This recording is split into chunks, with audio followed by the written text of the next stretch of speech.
Hello everyone, welcome to the Captain Logan Show. It's me, Captain Logan, and joining me as always is my son and my chat moderator and my co-host and the guy that's got his own segment and the guy that's wearing a Venom shirt.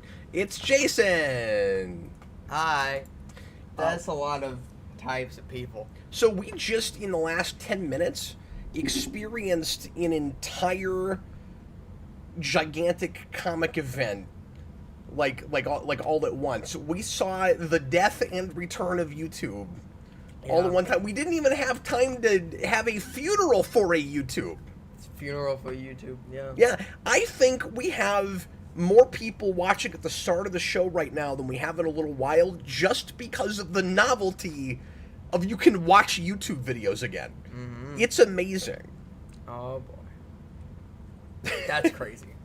Like, I've never seen anything like that. I don't know if that's ever happened before, where YouTube is just full-on completely down for everybody across the world, and that it came back so fast. Austin said in the comments there that it seemed to have gone for about half an hour, and we were in the middle of trying to broadcast the show, and so I start the lead-in music, and then Jason goes, Dad, we can't even look at the video right now. And I was like, well, it must just be on your end. Everything's fine over here. And then the music I was playing, I just stopped. And I couldn't play any other videos. And I was like, well, I guess that's it for tonight. And I'm shocked that we're broadcasting right now and that people can actually watch it right now. John Bradley, Bane tried to break your show, but you came back. Yeah, see, I should have made that a Knightfall metaphor instead of a Death of Superman metaphor, but it would have been, kind of complicated to figure out, like, who is the Jean-Paul Valley in this situation. Right. Me. This seemed much more of, like, a death and rebirth sort of thing. Yeah. Very quickly. And it is kind of like Death of Superman in that, YouTube didn't really die. Right. Just videos didn't work. The platform was still there. Hey, we used to have YouTube Red, but we didn't have YouTube Blue. So. Oh, man, that's really good. That's great. Anyway, welcome, guys. Thanks a lot for watching. Tonight, we're going to talk a little bit about what little we know so far about the newly announced Batman Knightfall movie. Speaking of Knightfall, and it's a thing that I want to be excited about, and they picked a good writer, so I think there's every possibility this thing ends up being really cool. It's something I've wanted forever, so immediately I went yay, and then came the question mark, because the direct-to-video animated movies have had such a track record of back and forth. Sometimes they're okay, sometimes they're not awful, sometimes they're really, really bad, and there's been very few that I would call just great. And the most recent thing that came out with those was apparently not good, from everybody I've talked to, although I've not actually sat through it yet, because and that's the 3-part Crisis on Infinite Earths series, which John has told me is just unwatchable. He said it was really bad, and I don't want to say John has low standards, but there's lots of stuff that he likes more than I do, and if John's saying it's not very good, he can tolerate a lot. Yeah. So that's really backhanded. That makes it sound like I don't think John has any standards. That's the person who, does some of it with you. Yeah. So. But anyway, so I'm just saying, I kind of trust John on this. It's probably not very good. So it's like, well, if they're doing another big multi-part thing, is there any chance of it being any good? And the last multi-part movie that was pretty decent that they did was just 2 parts, but was Long Halloween. And if they put the kind of love and thoughtfulness they did into that, it should be pretty cool. So anyway, we'll talk a little bit more about that here in a couple of minutes. Jason, do you have Patreon questions? No. Because we didn't even think about that before the show. Let me pull one up. We had so much time too, but I know we've got that's true, but we got thrown a curveball there. I know we still have at least a couple that we didn't deal with last time. And quick plug for Patreon, if you would like to make sure that you get a question into the show each month, patreon.com/geekvolution, and just the $2 tier lets you make sure that we talk about something you want us to talk about every single month, whether you can actually be at the show or not. And also, as always, leave a super chat in any dollar amount if you're watching live right now, and we will guarantee that we talk about your topic, anything geeky within reason. And if it's not about the lead-in topic, we will tackle it in the second hour, where we do a lot more Q&A. Jason, since this is your job, I'll let you look at this list. Oh, thanks. And pick us a Patreon question. Alright. Braden says he can tolerate small -ville. I don't think that's how. Okay. This is a Patreon question That's from... like Batman. Saqib Tariq. Yeah. Saqib Tariq says, if you could remake any non-MCU superhero film, which would it be? I'd remake Batman Returns so that the plot makes sense. Well, yeah, me too. I at one time I considered doing a writing project where I rewrote 89 and Returns as a couple of like fan novels, to just give them more character depth. So with Returns, just make the thing make any sense at all. And 89, you know, to some degree, some of that too. And then just let you actually get in Batman's head and let it be Batman character driven. Yeah. But I won't take his answer though. What's of the things you've seen, Jason? What's the first thing that comes to your mind? Said non-MCU. Because I feel like it's got to be an earlier one, like a super early one. I feel like. Yeah, maybe so. So that it makes sense. Well, a lot of the things I'm thinking of aren't things that I would want to, and I don't mean to overthink this too much, but wouldn't be things I would want to remake so much as just do a completely different adaptation of, right? Like, yeah. I wouldn't remake Steel. I would make a Steel, movie in a Superman universe. Right, no, you're right. In the first place. So it wouldn't be a remake of Steel. It'd be a completely different thing. So I'm like, what is a movie where the premise is sound, maybe the cast is right, that you would just want to totally rework? Yeah. And when he said it on MCU, my mind immediately started going to indie stuff, or like more indie stuff, like not even DC stuff, because that's what I thought he was going to say was like, you got to remake something like Hancock or something. And that is one. But I want more of a reboot. Like, I don't want a remake of that movie. You know what I mean? Yeah. A Darkman remake. When he says remake, does he mean like coming back now and doing it, or I don't know why I was thinking like just doing it better in the first place. But yeah, if he's talking about like what characters, no, I would be okay with a full-on Hancock remake. Mm-hmm. It doesn't even have to be Will Smith. I mean, like, no, we of course associate that character with that actor, but there's no reason you couldn't do it again with somebody else and just do it a lot better. Yeah, Darkman would be okay for a remake, but I feel like it would be more interesting to just do something in that same vein a lot of years later. That's the thing, yeah. Yeah.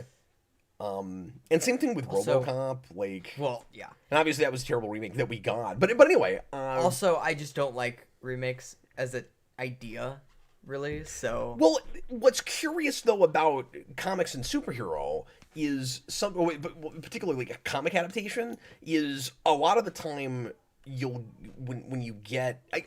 It's different than, Jason, original idea... and then let's remake it years later to update it. There's lots of bad adaptations that you'd like to see done decently. Right. But again, would those count as remakes? Like, yeah, I would love to see maybe at some point an actual Catwoman movie. Mm-hmm. Yeah. But it wouldn't be a remake of that movie. It would be a completely different movie. Yeah. Because I think the Batman version of Catwoman could be a really cool movie or a miniseries. I would actually prefer to see that as a miniseries, but that's the thing I would like to have. But yeah, everything I'm thinking of, I don't know if you would even call it a remake, like Jonah Hex. You know, like do a much better, not half baked, not super cheap looking Jonah Hex that you can actually take a little bit more seriously. Yeah. I'm trying to think of just that great answer. Me too, yeah. Anyway. Yeah. If anybody else has cool ideas for that, and you want to bring this topic back a little bit later, bring it back. Because I got Venom.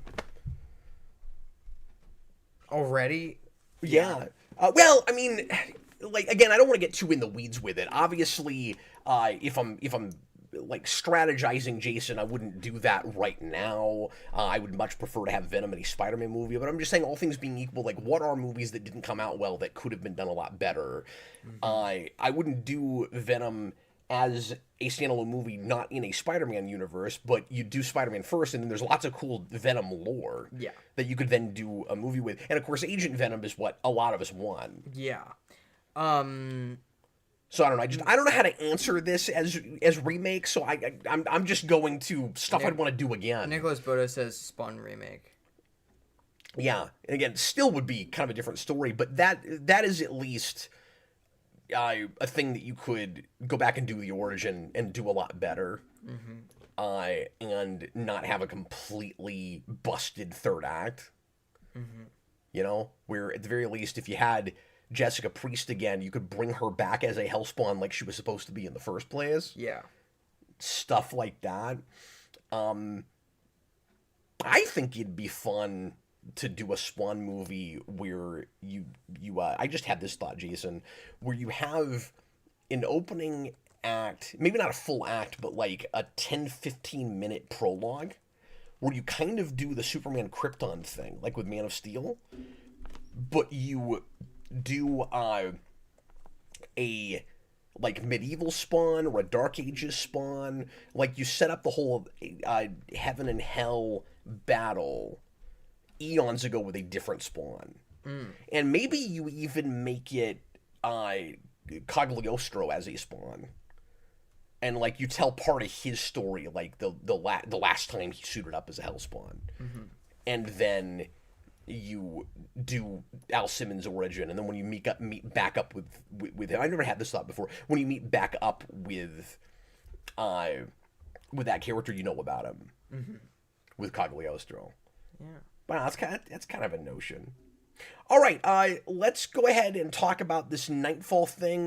There wasn't a whole lot of news over New York Comic Con that I feel the need to talk about. It was really just this and the Wonder Man trailer. And if we've got some time, we can talk a little bit about the Wonder Man trailer. What? There's another thing. I don't remember what it was, though. There's another thing? Yeah. I mean, there were a few things. I just don't know what else you actually want to talk about. Yeah, I don't remember. Okay. X-Men. What about it? No, I'm not ready to talk about that yet. Okay. No, I didn't send you that for the show. Okay. We don't have an official release of that yet, so I don't like to do that. Yeah, so they showed, since he brought it up, they showed in X-Men, you're throwing me off. Sure. Since they showed an X-Men Season 2 trailer at New York Comic Con, and somebody snuck in a camera and posted it. And so if that's still on YouTube, you can look at it. But some of it's hard to see, and I don't want to talk about it until we have an official release of it. It's just a lot of Apocalypse, really. Yeah. I will say, from what little we're seeing, it looks like it ought to be consistent, and there wouldn't be any reason to worry that it's going to be a big step down from the first season, except we know that the showrunner got fired. So, like, they're at least advertising it right. Yeah. It will be a big deal when it drops, and then we'll see what the word of mouth is on it, if it stays good. Yeah. I don't know just how much he was able to... how involved he was able to be before he got dropped. Yeah. So that's a question, because he did certainly develop the story of that season. But yeah, we'll talk more about that trailer when it actually drops for the public. But anyway, Knightfall, like I said, I want to be excited about. The first thing I should mention is I'm actually a little bit surprised that this line is continuing. Because with James Gunn taking over DC at large, DC Studios, he's doing animation stuff, he's doing video game stuff. I kind of thought that whole line would get dropped, and that Crisis would probably be the last thing we had, and that every announcement we would get after that wouldn't look like these DC direct-to-video things. And this is right in line with a lot of the things that they've been doing lately, where they'll pick a big story arc that people love, story or graphic novel, whatever. And when I said the last name was Crisis, I guess it was Watchmen. They did the 2-part Watchmen. Yeah. I forgot about that. Wasn't that also? No, it's all bad? right. I saw the first part. Austin and I talked over it, and I mean, it's not the way I really want to consume that material. And there's a couple of odd choices in like some of the pacing of it and stuff. But overall, like, it's Watchmen. Like, it's all right. There was some maybe odd voice acting and stuff. It was better than I thought it had any right to be. Okay. I was also talking over it the entire time. Yeah. But what I saw of it, I like. If it's a recommendation, it's a very lukewarm one. Certainly, it's not great. That's not the way I consume that material. But Okay. I'll watch it. it could have been a lot worse. Anyway, so they had this Tomorrowverse line for a while, where it was a new continuity after their New 52 inspired continuity, and a lot of us loved Man of Tomorrow, which is funny because that's what the next live action James Gunn movie is going to be called. So now we're going to have to make a distinction to any time we ever bring up this animated movie, which, you know, probably won't come up all that often, but when it does, you'll have to say, no, the animated one with Parasite. If they put Parasite in the new movie, it's going to get even more confusing. The animated one. But it's really good. And then it kind of just went downhill from there. And I've not seen everything in that line. I kind of dropped off and lost interest. And I haven't bought all of that stuff, but eventually I'll, of course, watch and review and commentary those. But anyway, I think people kind of lost interest because the previous attempt at a continuity wasn't very good, and then this started great and just fell off real quick. People didn't love, like, there's some okay stuff in there. That Catwoman movie was fine, but the best stuff they did during that period wasn't even in that continuity. And like, they did Hush, but in that, or was that the one before? No, Long Halloween was in that continuity, which was kind of odd that was part of it. And again, it was okay, but a lot of that stuff was just kind of mediocre, to not good. And so I figured Gunn would just slash the whole thing, and this is being developed so late that I'm assuming he must have been there for the start of this. I would be really surprised if he wasn't. Yeah. I guess it's possible that, because it sounds like they've already got one in the can. So, I mean, I guess it's possible that it was already planned before he even came on. Maybe it's the last one that was. Mm-hmm. But I kind of doubt it. It seems really late now. Yeah. They've already gotten a movie out, and they're in, post-production and production of another movie. I thought they had said that they weren't doing any of that. That's what I thought. I thought that they came out and just said that. But here we are. Mm-hmm. So, it's going to be written by Jeremy Adams, who I've not read much of, but has a critically beloved run of Green Lantern right now that it sounds like not enough people are reading, but the people that are really like it. And he wrote the Super Sons movie. Did you see that? Nope. That was another animated movie in that line that was actually pretty good. It's not, like, brilliant or anything, but it's real watchable, and it's entertaining, and it's escapist. It's pretty fun. And it adapts that material okay. The Super Sons stuff with John Kent and Damian Wayne, which people loved, and were very upset when he was aged up right after that, for good reason. But he was a lot of fun when he was still a kid, and when he was palling around with Damian Wayne. And that was the thing that I had, when the comics came out, no interest in. I was like, this is a dumb idea. And then I read some of it, and it was really great. Like, everybody was right about it. I should probably finish reading that run at some point. But suffice it to say, that's a pretty good pick. People were asking him which Robin he was using for Knightfall, if it would be Tim Drake like it is in the comics, or if he's, replacing him with Damian, because these movies do like to move stuff around and sometimes modernize and go with the more current popular versions of things. And he, with a lot of pride, said, "No, it's Tim Drake, and Tim is wonderful in our movie," and making a really big deal out of being authentic, it sounds like, to the original material. And I wonder just how authentic it's going to go. So when this was announced, I saw a tweet from a big news account, geeky news account called Culture Crave, that claimed it was a 4-part movie.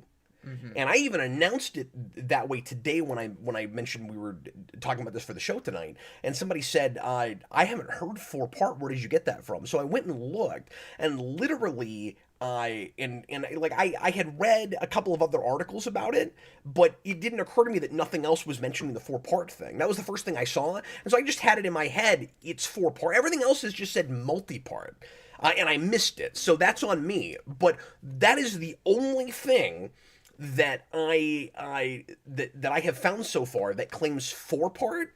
So I don't know where they got that. But apparently at Comic-Con they did not announce 4-part, or if so, for no reason I can understand, no other outlet is discussing it that way. It didn't say that in the Deadline article. It hasn't said that anywhere else I've seen. Okay, interesting. Now, if it's true, and again, I don't know where they got it. What we saw from Comic-Con was just Knightfall Part 1 comes out next year. Okay, and then so obviously they're doing several parts, and I could see Knightfall being done in 2. I could see Knightfall being done in 3, and now 3 parts is not unprecedented because of Watchmen. If you did it in 4, at that point, I don't know why it's not a TV show. 4 seems really strange, and like I was raising my eyebrow at that at first too, but I don't know. I guess I'm naive. I don't know why you'd make that up. Like that seemed like just such a specific thing, and it was at the same time as every other outlet was going, these are happening. So anyway, that was just a detail that I had in my head. Oh, it's 4 parts. But like, do they really think they could sell 4 parts of a movie? Like they'd make discs for all of those, and then obviously the majority of people will just watch it on HBO Max probably if they or on Max. Pardon me. Now that we've taken it back, we've done the Prince thing. We took it back to Max. But they still put these things on disc. Yeah. And of course, I almost said I always buy. I buy the ones right away that like I'm actually curious and excited about, and then I wait for everything else because they tend to get cheaper. But a lot of these multi-part ones, I will wait to buy. I'll watch them digital, and then I'll wait to buy them until you get the whole movie together in one. Because when we did like the 2-part Dark Knight Returns and the 2-part Long Halloween, the only reason they're put out in 2 parts, and they would come up with artistic ways to kind of make them 2 movies, and to have like in Death of Superman, wasn't good, but it did this too, where it would have a good cutoff point, right? And kind of these would have kind of a cliffhanger and get you excited for when the next one comes out. But the only reason they were in 2 parts is because they don't have the budget to make them longer than 75 minutes. And so if they want to make a big epic adaptation of a real lengthy comic story arc, if they want to do a 2-hour, 2.5-hour thing, they've got to do it in more than 1 part. At the point where you go to 3 parts, I'm probably just buying them all. I don't really want to sit through all 3 hours, like 3 parts of Crisis at the same time. So I would probably get those all separately. If this is in 4 parts, I guess I'm buying it as they come out. Yeah. So I had a thought about why it would be in 4 parts. Yeah. If that were true. I kind of think ultimately it won't turn out to be the case. Nicholas Bodo says, I assume it's 4 parts because they plan to adapt Night Quest and Night's End. Yeah, but you could do those in 1, depending on what you decided to leave out. And that's what I was going to say is the way you do 4 parts is the middle portion. So you do Nightfall, and then when you do Night Quest, you split it into 2 like the books did. Because part of that is Bruce Wayne and part of that is Jean-Paul Valley. So you have Night Quest The Search and Night Quest The Crusade. And then Night's End is the big showdown with Bruce and Jean-Paul Valley. And that's how you make it 4 movies.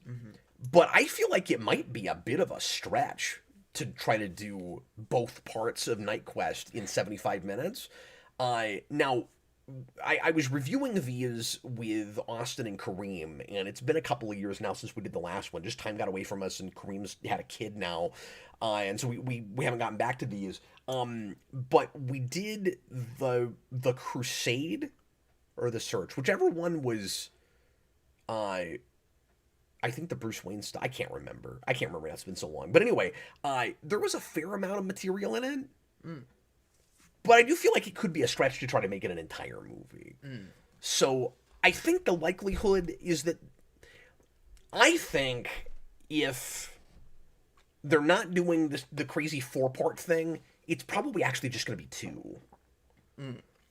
Now, I would much prefer Knightfall, Night Quest, Night's End, and really do it up and make it 3 parts.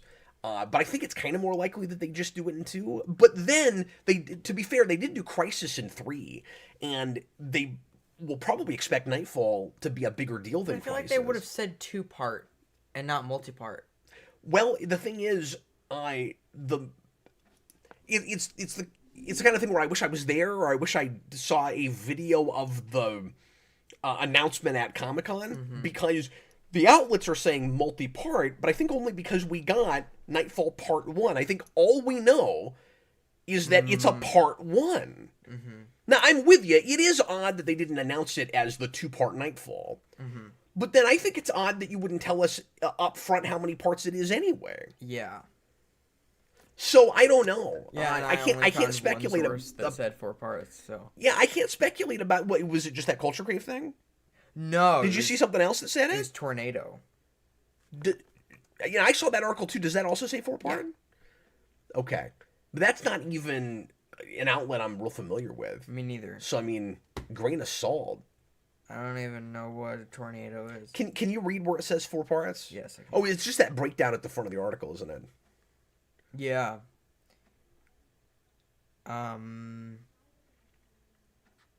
It says that the first part, Batman Knightfall, Part 1, Knightfall, is currently in production and is slated to release at some point next year. 3 more movies will follow. I really hope that the title says that 3 more movies will follow. Mm-hmm. Weird. Okay, that maybe lends a little bit more credence to it. There are a couple of different outlets that are claiming 4 parts. Mm-hmm. And maybe some of these other places just didn't get the memo. Mm-hmm. I don't know. I hope it's at least 3. There's one comment on this, and it says, "Wow, that's not going to be good." It might, though. Mm-hmm. The Batman multi-part movies have had a good track record so far. We've only had 2. It's not a pattern, but they've been good. Like Dark Knight Returns is more than a serviceable adaptation. It's real respectable. It's certainly not the only way to consume that. You want to read the book first, but it's more than solid.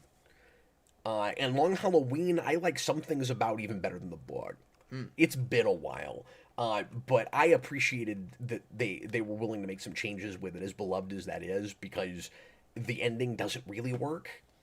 And I don't know if it's been a while. I don't know if the ending of the movie works all that much better, but it was nice to see them try. I don't know. You know what didn't work? Injustice. Yeah, the super Injustice. Yeah, I saw a comment where somebody was like, "Okay, so they'll do this in 4 parts." Yeah. But they did it, and again, we don't know if it's 4 parts for sure. But they did Injustice in 1? Like, what? Mm-hmm.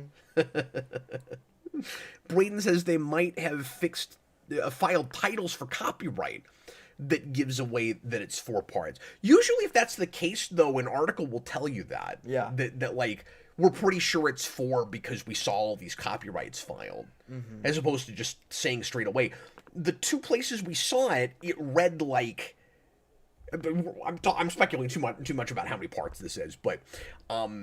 It's just really weird that we don't know this for sure across the board. Mm-hmm. Yeah, usually you would just sorry, I've lost my train of thought. But yeah, usually you just give us that up front. It's kind of weird that we don't know it for sure. Mm-hmm. Austin, they changed. Talking about Long Halloween, they changed the ending, which I think muddles it a bit more. It also loses the best part of the book. the atmosphere are. Well, yes, that's absolutely true. And it looks okay, but it has the same thing to some degree that I had with Dark Knight Returns, which is it's art that is like aware of what that book looked like, but doesn't really look like it, and so I don't feel like I'm getting like the full experience I want to have, and I feel like it, you know, even in moving pictures, you could get it a lot closer. Mm-hmm. Especially with Dark Knight Returns, just let it be grittier, let it be more pencily and liney. But anyway, I should watch that. Oh yeah, you absolutely should. I don't remember if I've read all of Dark Knight Returns. I think you got what I do with Dark Knight Returns. You can't remember anything about it. It doesn't stick with you. I know I at least started it. But yeah, I guess the reason, if it is 4 parts, that's important is just because it's a bizarre precedent. It's never been done before. Yeah. Like a trilogy, okay, like with Crisis. Yeah. But like 4 is wild. But also like, how long would that take to finish too? Like, when would part 4 come out?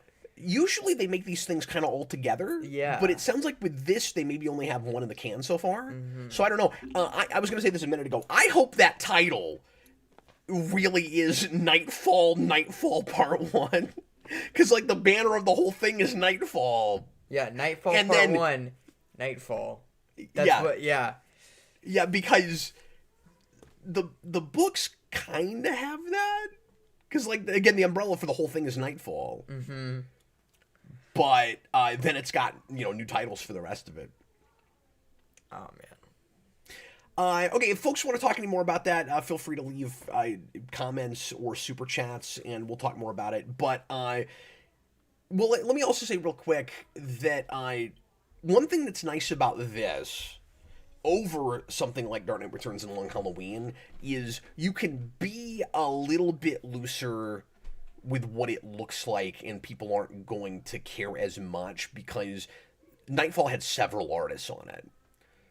So there's not really one full-on style for that. Like, they're all in a certain vein, but it's not this real stylistic, it's Frank Miller or it's Tim Sale. Like, it's a bunch of different artists. Mm-hmm.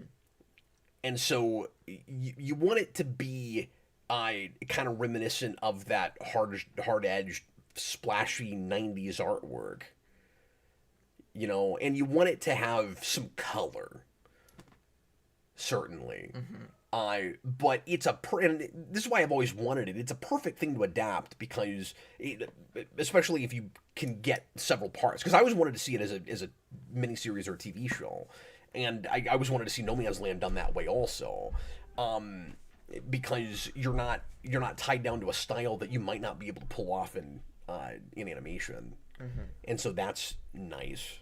It's the perfect kind of thing to do in the Bruce Timm-esque style that's not full-on Bruce Timm, like a lot of the earlier direct-to-video movies were.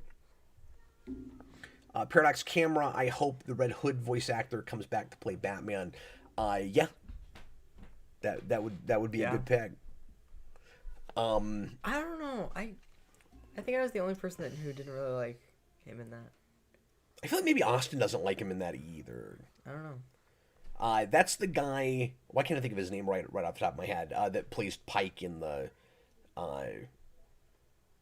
Abrams movies. I think so. Yeah. Yeah. Yeah. I'll be surprised if they go to yet another brand new actor and it's not somebody we've had before. Yeah. It'll be Jeffrey Wright again, Jason. It'll be you. It'll be. Oh yeah. I'll take that job. I feel like I'd be a better Riddler though. Yeah. I think you're a good Joker. But he's hardly even in that. I don't know what I would do with the Joker.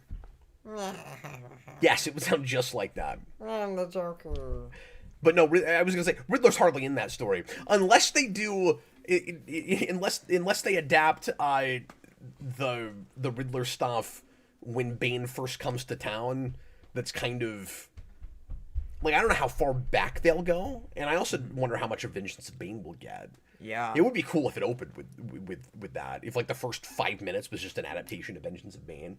But... I don't know, it's just crazy to think we've never really fully had this story adapted. You can be Bane.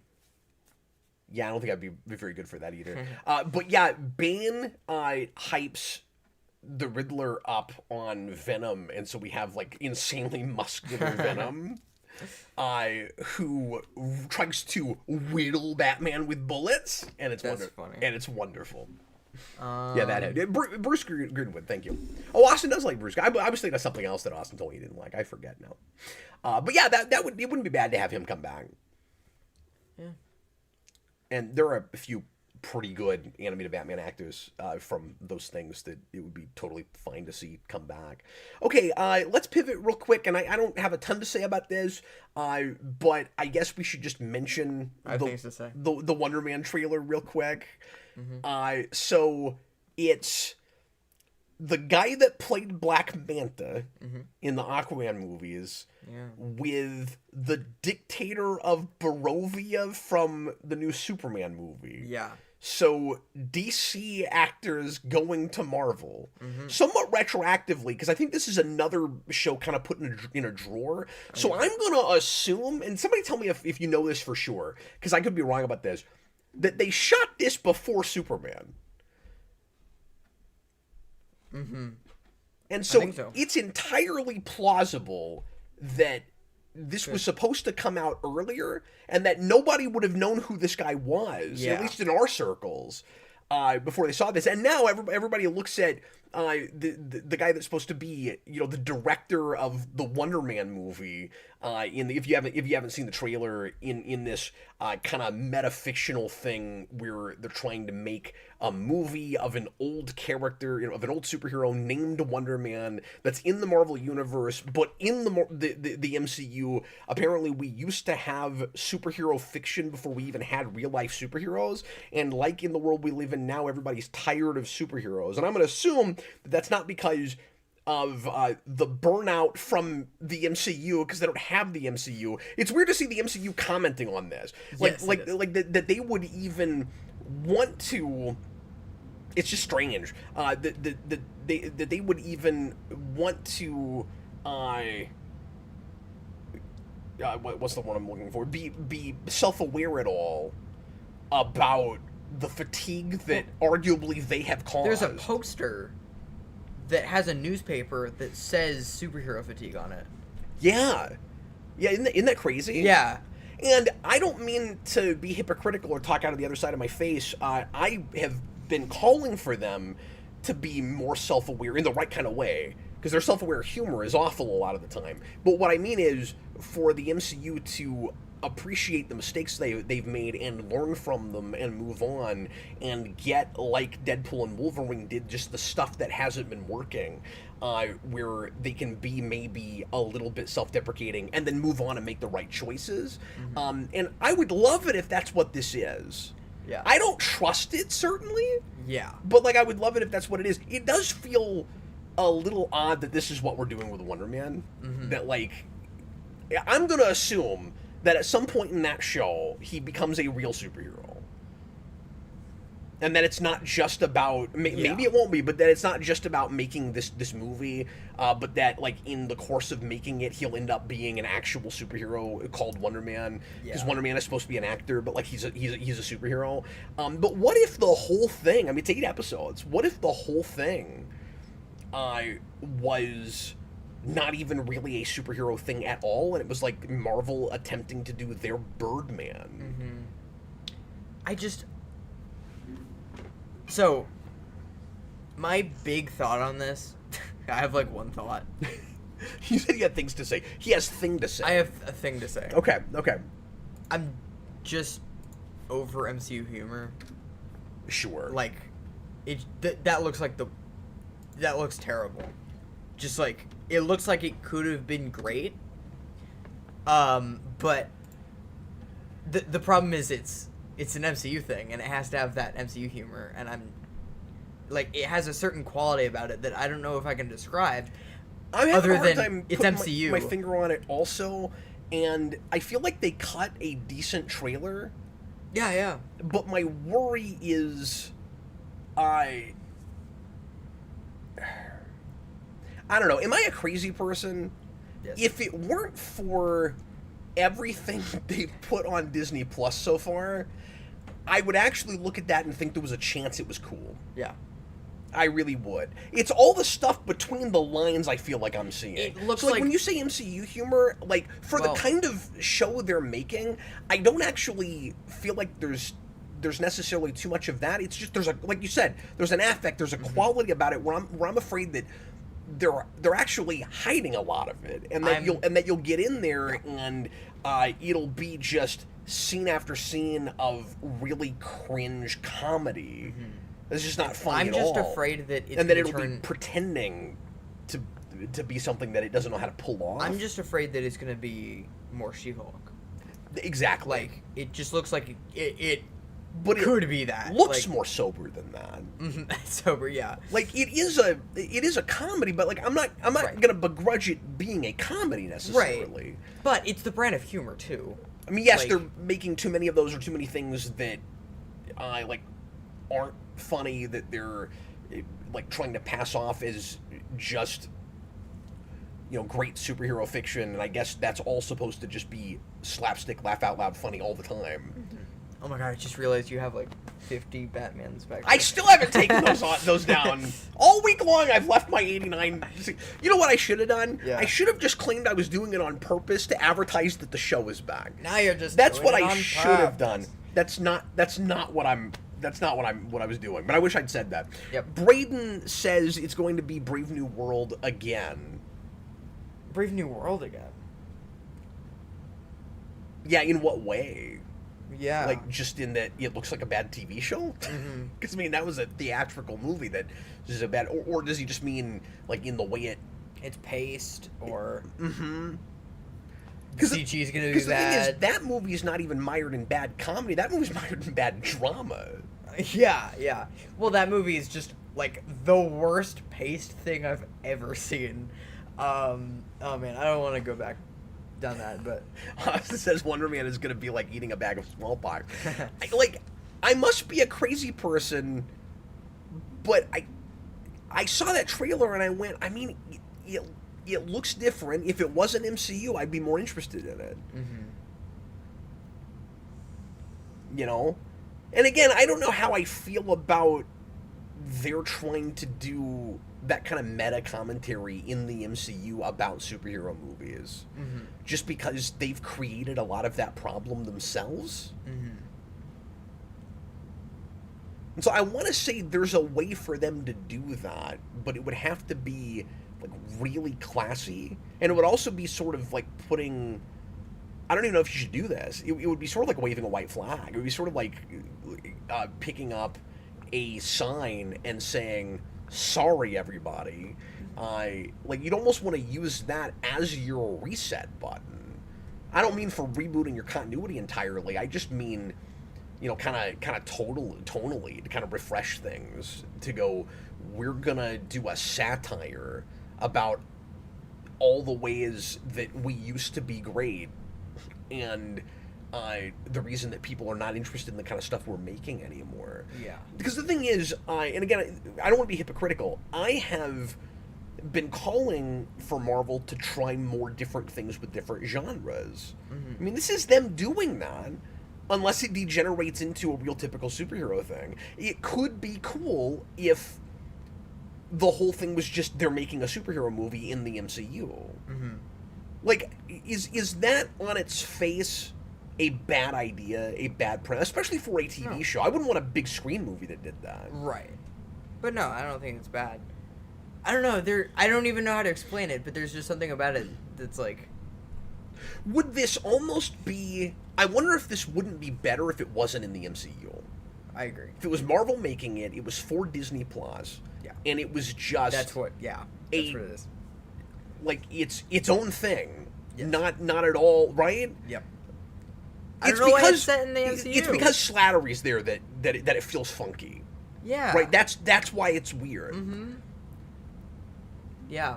Now, could they pull off this idea that superhero fatigue has set in because there have been too many superheroes in the real world, and so people don't want to see fiction about? I don't know. Let me tell you why I don't think so.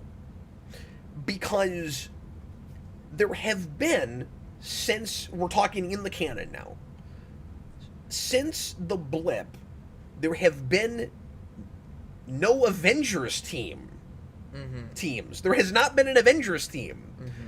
Do we buy the superhero fatigue thing in a world where there are superheroes, but they're so splintered? It feels like it just doesn't even come up that, like, as many of these things as there have been, I feel like if you live in that universe, you might not even think about it that much. Yeah.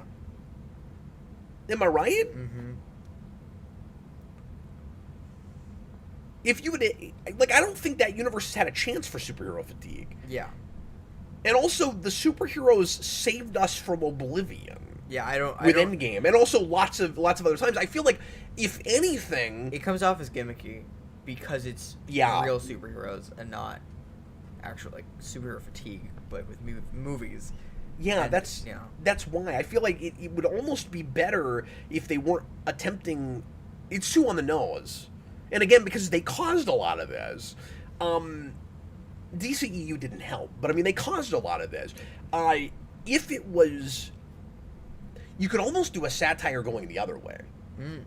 You could almost make it a world where people love superheroes so much that we think it's a big cash cow to start making superhero movies, and this is like the first big one. No, this should be like superhero fatigue, the show, where, like, we get into superhero fatigue, like, we start making superhero movies, and then at the end it turns into superhero fatigue. But you can't do it in the MCU. No, I'm trying to figure out how to do it the way they're wanting to do it, like in the MCU. No, you're right. I feel like if you make it a real world thing, I mean, in that case, do it like a documentary or something. Do it like a mockumentary show. Yeah. Like, that could be really cool. But this idea of there was this old fictional character that we're gonna make, that we're gonna bring back, like we bring back really everything make any sense now. Now that I'm thinking, I don't even know that it doesn't make sense. I'm not sure why you would have superhero fatigue in the MCU in the same way you do in the real world, where it's like, because we have real world superheroes, people don't care about bringing back a classic old character. I don't know. Yeah. I mean, that's weird. Like, what do you think would happen in reality if we let's play this out. If in the real world we suddenly had a bunch of superpowered people that saved our planet from certain doom, and let's say the MCU had never happened, and let's say the only superhero movies that you had ever had were the Donner Superman movie and, like, Burton's Batman. Yeah. And we didn't make anything after that. They just weren't, big enough deal. People felt the need to keep making stuff. Yeah. Or they never got to, like, X-Men and all of that, right? And then 2 decades later, real superheroes start showing up and have superpowers and save us from certain doom. In that world, if you went back and tried to finally make a sequel to Superman or reboot Superman, would he be popular, or would people not care because there are real world superheroes? But we make things about real world. It's it's like saying we have cops, so you can't make cop movies, or we've had wars, so you can't make a war movie. You can't make a movie with a president in it, like. Yeah, now, again, I don't know what exactly their angle is. No, I think that just depends on what actually happens in the show. I feel like the only distinction between the fictional world and the real world, if you actually have superheroes in it, is now you're making up characters in a genre that is no longer science fiction. Yeah. But it's still a genre. Right. It's like we have detective fiction. Well, you can have a detective. You know what I mean? Like, right. If anything, you'd be more likely to have a superhero genre that's born out of real world superheroes, because we have it with everything else. Right? Yeah. Austin says it's Jurassic Worlds. Everyone is bored with dinosaurs. Yeah. Now, that one I'm more okay with, because I like the commentary there that humans are adaptable and we get over stuff fast, and we're waiting around for the new big thing, and so like the awe and the wonder of the original Jurassic Park would wear off when generations down the line kids have just grown up with the idea that we brought dinosaurs back. Yeah. I don't think it was handled super well, but as an idea, I do appreciate that, because I think that's what would happen. You know, and there's good social commentary or possible, I guess, satire in that with like technologies that I'm changing the subject here, but with technologies that were a big deal to me as I was growing up, that were being introduced, like the internet, and that you take for granted because you've never lived without it. Right. Like it's just there. And I mean, like, yeah, you can go back and look at old media and play around with old technologies and get a sense of what the world was like before, and maybe come to have an appreciation for how amazing what we have now is. But you didn't experience that, and like your whole generation takes that for granted. I think dinosaurs would be kind of the same way. Yeah. Austin says in Rebirth they're closing museums, people still go to the zoo. Yeah, no, I'm with you on that, but the idea that some kids wouldn't care, I think they went too far in closing museums. I think that's dumb. Yeah. But in the first Jurassic World, when you've got like the older kid that's being drugged by his brother who's obsessed with dinosaurs, and the older kid like can't be bothered, and just his whole life he's known there's dinosaurs, so it's not that big of a deal to him. Like I get that. But anyway, well, any questions or comments about either of those two lead-in topics before we go to break? We had to start kind of late, so we're gonna have to cut the show a little short tonight. We might just go ahead and go to break here if you don't see anything. And I know we got to just go to break. I know we got a couple super chats, but I think they're about other things. Yeah, they are. All right, we'll go ahead and go to break. If you guys want to bring back those topics for anything, or for any reason in the second half, feel free to do that. Real quick about Wonder Man. The only other thing I was going to say is we don't really know what exactly the angle is yet with the whole superhero fatigue thing, but I just have to assume that they're going to say it's because there are superheroes. I mean, what else would it be? Unless they say that simultaneously we made a crap ton of movies. Yeah. There's a part of me that would almost respect them if they made it about oversaturation and they made up like a fake Disney Plus and were like Disney Plus sucks, and like I would almost respect that. But I don't think that's what it'll be. No. And even if it was, everything about the tone of these things always feels too like self-congratulatory or something to me. I'm trying to think of the right word. Like, look at me. Either people don't like us. Yeah, like they tend to just be a little bit out of touch. Like they don't understand why, or even sometimes that people have like lost so much interest in them. And even with this show being about that, I don't know, it still feels that way with a lot of things. Let me read Killer Moth Returns super chat real quick, because it is kind of related. It pains me that MCU had an interesting status quo and immediately failed in using it. How is there not a movie about a hero developing a god complex? Every time. There we go. Just all of that fanfare to... let me think. I guess there's not... I guess we haven't really gone to that place much. We tiptoe around it a little bit with the Sentry, I guess, but like not really. Yeah. Because that's such a multiple personality thing. Yeah. That he has a like alternate persona that sort of has that, but it's not exactly that idea. Yeah, I don't know if I totally agree with that premise. Just that it had an interesting status quo and immediately failed in using it. There were definitely missteps even in the early phases where it didn't feel like we got to live with the Avengers as a regular thing for a long time before we already broke the whole thing up. I always kind of felt that way about it. we probably didn't explore the way it changes the culture enough. Yeah, I agree. You know, we're just all of a sudden you have this big superhero boom where you never had anything like that before, or at least as far as people knew. People didn't know about Ant-Man or any of that. Not but do anything with the blip. yeah, and that's the other thing.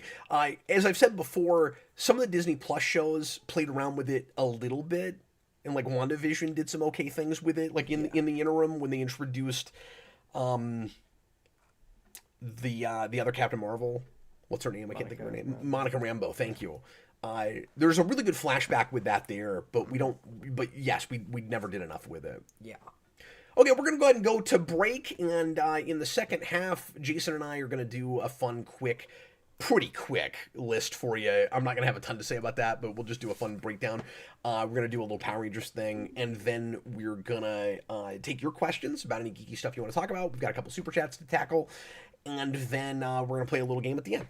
Yeah. So we'll see you in 4 minutes. Thanks for being here, guys. And I'm glad that YouTube has already come back from the dead. Like a phoenix rising from the ashes. We didn't even wait around for 6 months before we brought the series back. So, I mean, that's good. Yeah.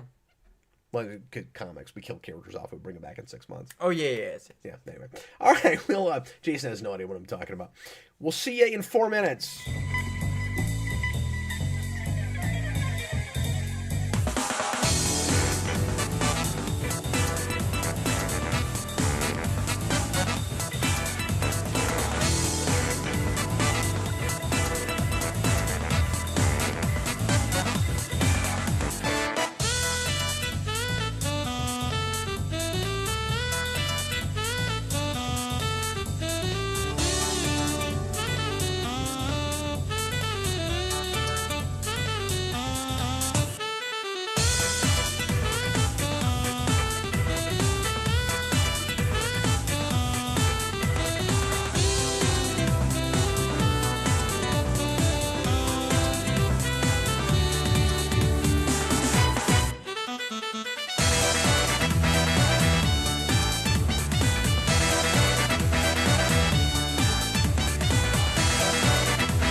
And we're back. It's time for the second half of tonight's edition of the Captain Logan Show. Although, like I said, we are going to have to cut it a few minutes short tonight since we had to start late, since YouTube was broken.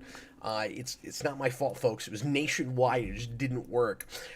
Jason, it occurs to me that the correct answer to the opening question of the night, what movie or franchise would you want to reboot, is probably The Shadow. Yes. That's probably the right answer. Because that's a movie I like a lot, but it's not off the page or out of the show or whatever enough. Right? Like, it would be cool to see. Oh, and The Phantom, too. The Phantom. Yes. Because that movie's just I don't think I've seen kind of mediocre and a little too goofy. But you've never seen The Phantom? No. Would you want a Rocket Man? Rocket Man? Rocket Man. Rocket Man's a great movie, but that's not even a superhero movie. No, Rocketeer. I could take or leave New Rocketeer. Yeah. That movie's kind of perfect, and it represents that material really, really well. I don't know that I would ever need more of that. But sorry, we were. There was a point I wanted to make when we were talking about The Shadow. Sorry, The Phantom.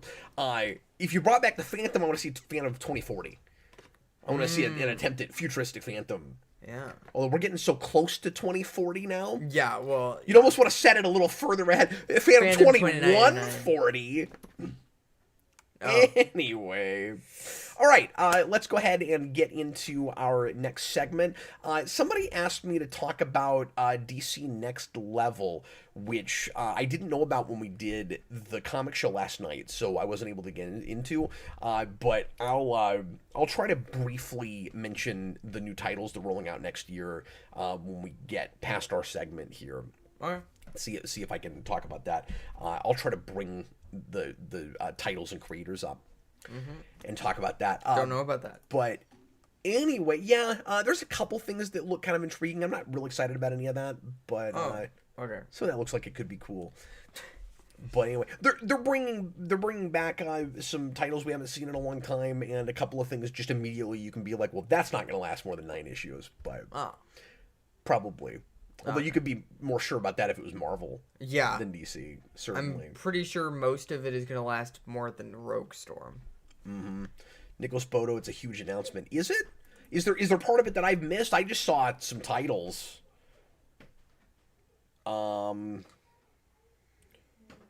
Maybe it seems like a bigger deal to some people than it does to me.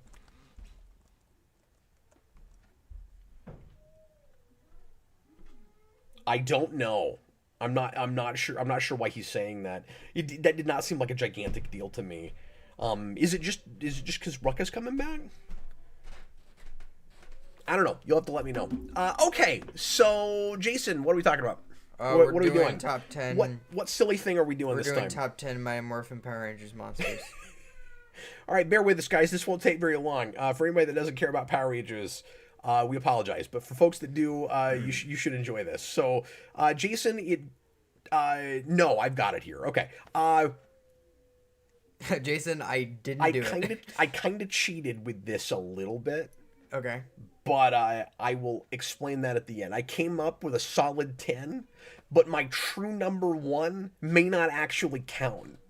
So I did 10 apart from it, and then I'll mention it at the end. Okay. Well, then I guess we don't have the same number 1, because I thought we would. Oh, there's no way we have the same number 1. Interesting. Okay. Yeah. No, my interest in Power Ranger monsters is very different from anybody else's. Huh. Okay. Yeah. Okay, so Jason wanted to do a top 10 of like Monster of the Week type monsters. So we're not including regular and recurring henchman characters. Now, some of the monsters on our list will be characters that appeared more than once. Because we tend to bring monsters back for reunion things, and occasionally there'll be like a big group of returning monsters that we'll do. But you can't say like Scorpina, you know, a character like that who's kind of a major henchman, even though she's only in a few episodes. So my number 10 is Scorpina. No, you can't. You can't say Scorpina. We're only doing Mighty Morphin and not Mighty Morphin Air and anything after that, so you can't pick space monsters. So just in the first 3 seasons. And so it can be... And I didn't do anything from Alien Rangers. I don't think I did either. So you can pick characters. You can pick monsters that were created by Finster or Rita or Zed, and I guess there's some that just come from space. Yeah, there are a couple that or like monster from the ground is a very or loose term because there are some characters that maybe weren't created but are just evil space aliens, but are only appear once. Yeah. You And know? there's their official title, Evil Space Aliens. Yeah. So anybody that's a Power Ranger fan that's watching right now, let us know what some of your favorite Mighty Morphin monsters are, and I will give away right away, Jason. That you know what? I won't give that away. I'll tell you that when we finish. I guess I'm not even gonna give that away yet. Why don't you start? Because this is your idea. Okay, my number 10 is Commander Crayfish. Commander Crayfish, I thought about. Commander Crayfish is... He was more fun to paint in the board game to me than... Not a great episode. Mighty Morphin Mutants. Not a great episode. Nope. But I really like his design. He's good in the board game. Yeah, he's a fun monster. He's memorable, which helps. Like, this is based off of mainly if it's memorable or not. If I do not remember it, it's not going on the list. If I had to go from memory and I wasn't looking at a list, he would be here. And I thought about doing it like that, where it's like, you have to pick 10 that you can think of off the top of your head. I did not do that. I did look at a list, but... I thought about doing that. I will say Extra Media was very influential. Yeah. You know what I mean? Some of my favorite monsters, and we're talking about Power Rangers, so everything gets very superficial. A lot of my favorite stuff with Power Rangers ends up being, particularly with stuff like this, ends up being because of characters that appear in video games. Yeah.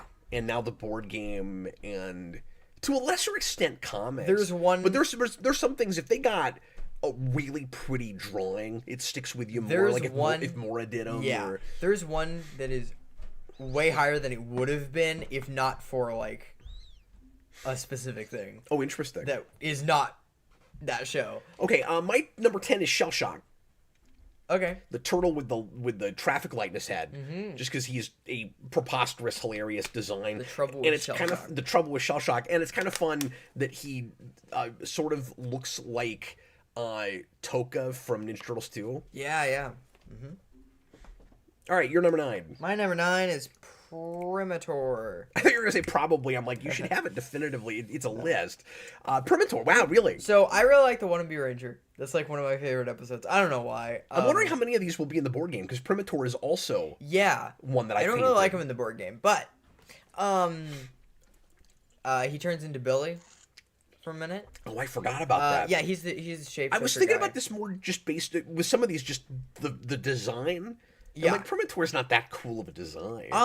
Yeah, and it's not, but it's one of those like funny ones where it's just a huge monkey. Like that's true. I don't know, but I like that episode. He's got like an abominable snowman thing going on. Yeah. My number 9 is Terratoad. That was one that I almost put on my list because of that costume.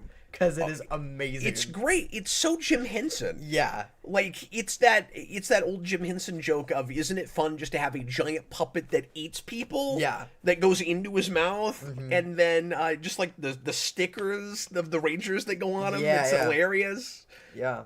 Yeah, he's great. He was very close to being on my list.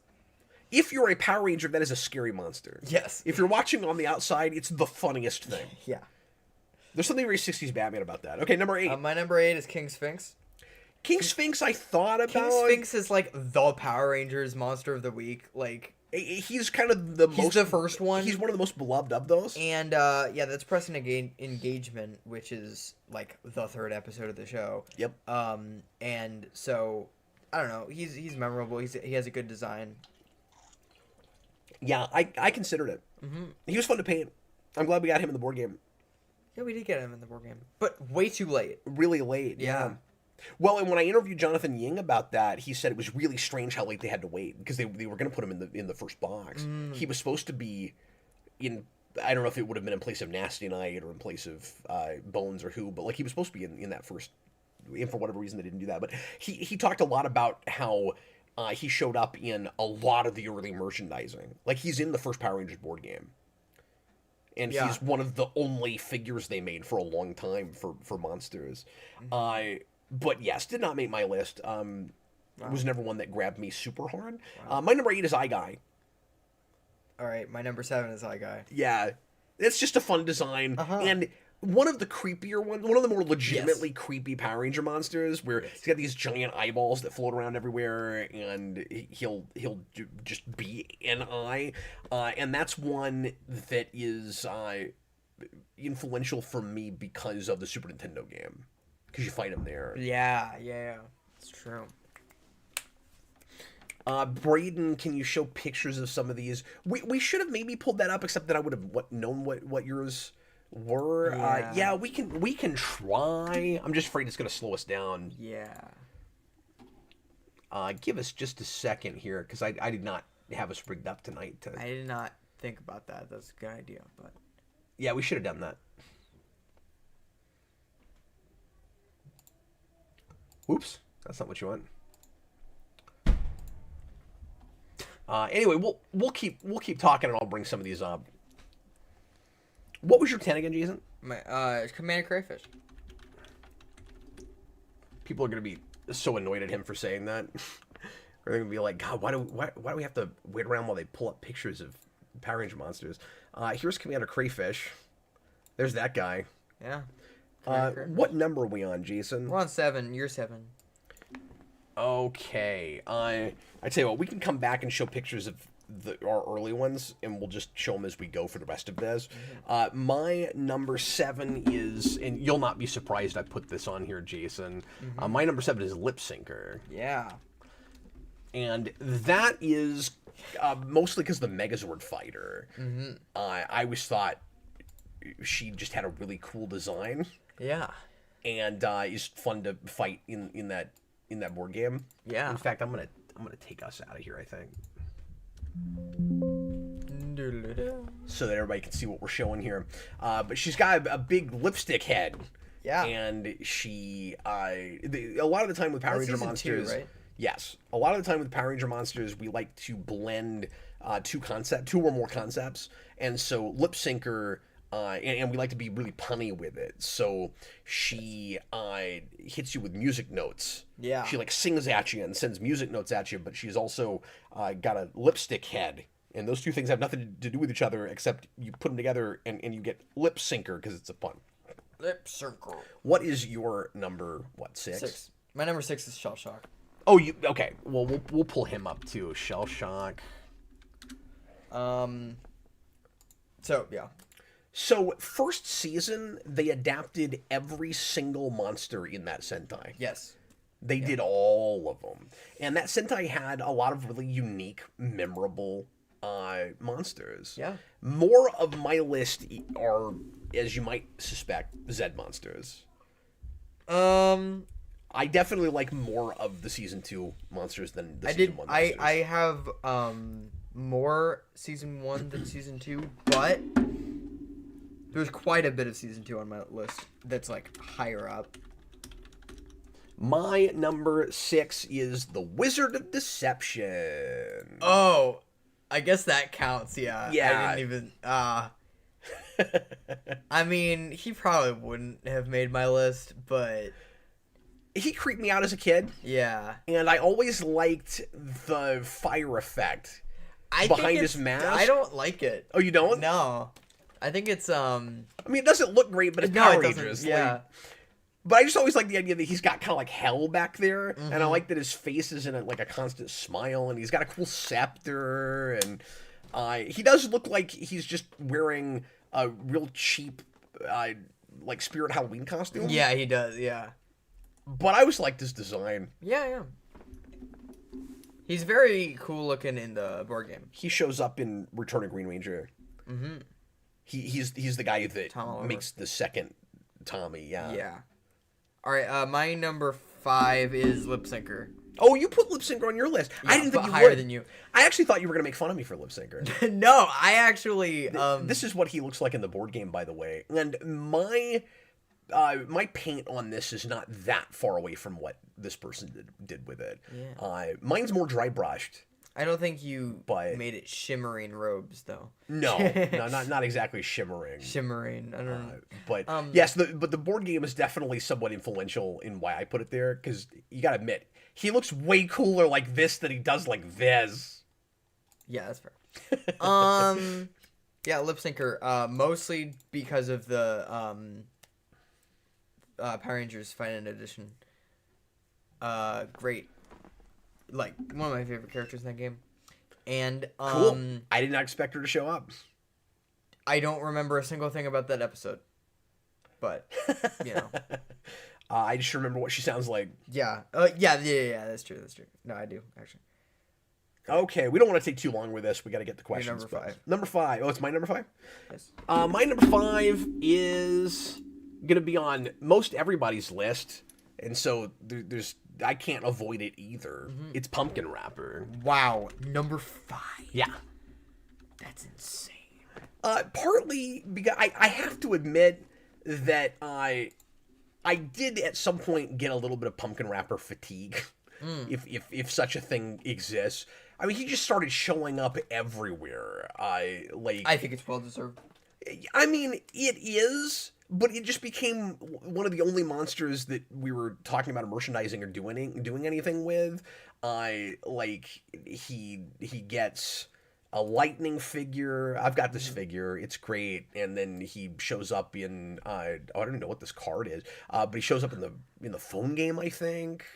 There he is for Legacy Wars. That's what I was looking for. And then here's his model in the board game, unpainted. He was a lot of fun to paint. Yeah.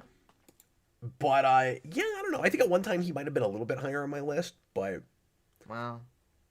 I will fully admit that is, well, he's everybody else's favorite. I can't put him too close to the top. Sure. Okay. And he definitely wouldn't have been at my top. Like, I think a few years ago, he would have been like maybe 3 or 4. Okay. He never would have been that high for me. You put him at number 1, didn't you? You put him at number 1, and you expected us both to put him at 1. So, my number 4... That's what he did. So, my number 4 is He's not denying it. Oh, and here's the pop figure, which I also have. Yeah. It's pretty cool. I mean, like, I'm being a hypocrite because I'm saying, Pumpkin Wrapper's too popular. I bought all this crap, too. Yeah. You know, certainly. Like, it's fun. But I think that's partly why, where it's like, I got so much Pumpkin Wrapper. It's like, there's other monsters. Anyway. So, I knew you were going to put Pachinko. I can't even spell Pachinko. You can't spell Pachinko? No, how do you spell it? Pachinko.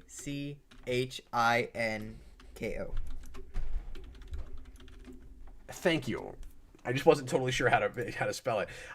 He almost made my list.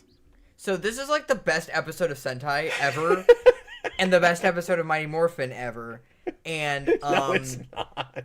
He is the only reason for. Well, actually, in the Sentai, it's because of their version of Serpentera, because it's awesome.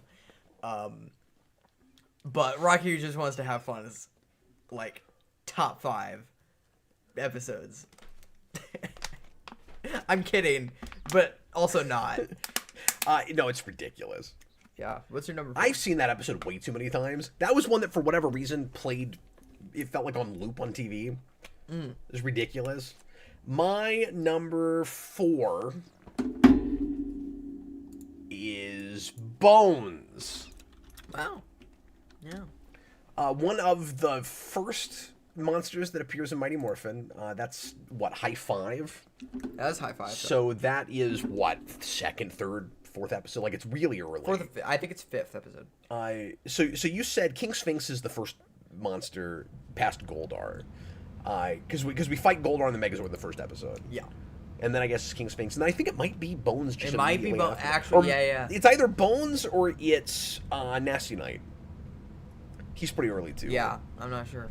But that's another. I guess I like really monsters with like body parts that pop off because Guy has that and Bones has that, and they're both. And Power Rangers always does well with just Halloween themed monsters. Yeah, yeah. So like a lot of those, and this one inches out Pumpkin Wrapper slightly for me just because it's actually kind of a menacing design, and I love for Power Rangers, and I love all the joints and stuff in the skeleton. He was also kind of fun to paint. What is this? Did he come back in something? I think so, yeah. Weird. Okay. Anyway, I'm struggling to find really good images of him. But another one that's that edges out some because of the Super Nintendo game. Mm-hmm. That's the first boss you fight, I think. Yeah. Maybe iGuy's not in that game. He's somewhere. I forget. Anyway. My number 3. I'm a little rusty. He's also one of the few monsters that got one of these early Bandai figures. One of the real big ones. Oh yeah, we've always associated the generic evil space aliens moniker to Power Rangers. Okay, what's your next one? So my number 3 is also season 2. Ooh. And it is the legendary Beamcaster. Beamcaster. Yeah. One of my favorites. Hail Lord Zed. Yeah. So that episode kind of sucks, but here's the thing. There's so much fun stuff in it, though. Well, yeah, Bulk and Skull are hilarious. But it's all from Beamcaster. Like, he's the reason that episode is as good as it is, because without him, it would shoots be horrible. Z's at everybody. Yeah. And then he turns you into a Zed-loving zombie. He has a really good voice. He has a hilarious costume. Yeah, he's supposed to sound like a radio announcer. Uh-huh. And yeah, it's great. You know what my number 3 is? Yeah. Beamcaster. Really? Oh, wow. That's funny. Yeah. I can't believe we lined one up exactly on a number. What's your number 2? Bones. Oh, Bones was that high for you? Yeah. Cool. Because you seemed surprised I had him as high as I did. Because you thought Pumpkin Rapper was going to win it. For me. Mm-hmm. My number 2 is Paranthus Head. Number 2? Yes. So, I have a giant bias when it comes to Paranthus Head. Because I had this figure. And I don't know what happened to him. I missed that figure. But when I was a kid and I had a Megazord, I played with that figure. It was the only thing big enough to fight my Megazord. And I don't know. I was like this. His colors, like if you've not watched that, or if you didn't grow up with this stuff, he's not like an amazing design or anything. But I also always thought the obsession with fish monsters was really funny. Yeah. Where they just keep going to fish, and that's the best fish monster, I think. And I like that he's got. Yeah, I mean, probably fish connected to a chain that he uses like nunchucks. It's hilarious. I love that how most of yours so far have been on my list. But not Paranthus Head. But not Paranthus Head. Unless Paranthus Head is my number 1, it's not. And actually, that episode's okay. Mm-hmm. That's real early Zed. And I just like the way Zed says Paranthus Head. Uh-huh. My Paranthus Head monster. Like, it's really funny. Yeah. But, I don't know. Yeah. It's a stupid bias. Nobody else on the planet would put Paranthus Head that high. Yeah. So my number Nicholas 1... Photo Cap likes fish and upset. Yeah, I'm not scared of fish like some people, like the Billy Cranstons of the world. So my number 1 is Pumpkin Rapper. Yeah, I didn't know if he's got the best design. I didn't know if you'd have that. It is a great design. He's got the best The upside down voice. eye is really great. And he's got like one of the best episodes. And it's Halloween time, and I'm thinking about him. So sure, fair enough. For me, this stuff is all in almost entirely nostalgia, and again, extra media. So I said video games and stuff. Action figures are even a bigger deal. Yeah. Oh yeah. And that's the reason my number 1 is my number 1. Okay. Can you guess it? No, because it's not Pumpkin Rapper. It's not Pumpkin Rapper. Again, I'm the only person on the planet. Really? There's actually one other person that if he was here right now would guess it. Oh, is it Freddie? If DJ was still co-hosting, he would know this immediately, and he would have called it before we started. Mm-hmm. Because DJ and I years ago did a Power Ranger show together, and we watched all the way through Mighty Morphin for Mania, and we went all the way through like half a Turbo. Is as far as DJ and I got. So he and I have watched a lot of Power Rangers together, and he and I used to talk all the time about Silverhorns. Oh, Silverhorns. Silverhorns is, I think, one of the coolest designs for Power Ranger monster. And I had this figure. Okay. And I love him. In fact, the Silverhorns is such a good design that they ripped it off for at least one other monster. There's a Season 3 monster that looks like just a repaint of Silverhorns that they just put a giant tongue on. Okay, so this is also in... And it's in the Zord Fighter. Do you... That is not a Capcom fighter, by the way. I don't know why that says Capcom right there. But I'm almost positive Capcom did not make that. It's a Capcom remix. Oh, a Capcom remix. Oh, I could just read it. Anyway. Interesting. Jason's like, I don't know what to say to that. What episode is that? I'll tell you in a second. Sorry, I just remembered I need to change this. Silverhorns. This is riveting streaming. Silverhorns is from the second part of the Power Transfer. Power Transfer. Power Transfer. Must stop Power Transfer. Braden, that design is crazy. I know, it's great. Anyway, so those are our favorite Power Rangers monsters. Is that really Power Transfer? Okay. Yeah. Power Transfer. I had not one Season 3 monster. Me neither. They all suck. They're not good. Yep. And I was surprised to find that going back and look at the list. They're not good. Nope. There wasn't even anything in Alien Rangers. No. And what's funny is Hydro Hog looks like a one-off monster, and even if he was, he wouldn't make the list. No. He's not even a great-looking one-off monster. Also, were you expecting Pudgy Pig on my list? I thought he might show up there. I've never cared for Pudgy Pig that much, but he does have that. He does have that. That same thing I was talking about, or that Jim Henson thing of the joke of a giant puppet eating stuff. Yeah. But people love him. That's another monster that they've done so much merchandise for. Yeah, that is one where I'm like, I've got the pop and. Yeah. I will say, I wish they'd done some plushes. Some more recently when they were doing the Lightning Collection and stuff. I wish they did like a Pudgy Pig plush. Where he would stick stuff in his mouth and then do the same thing with Terror Toad. Yeah. There's several of those that would be kind of cool. I consider Madame Woe. She almost made my list. I had her on my list, but she ended up being at like the very bottom. So like 11 or 12. Like 16 or 17. Oh, see, I didn't even start with that many. Yeah, I did. Wow. This was easier to me than a lot of things have been. Yeah. Okay, all right. So wait, did you have like a real and a fake? Yes. If it counted, my number one would be Cyclopsis. But Cyclopsis is technically a Zord. Yeah.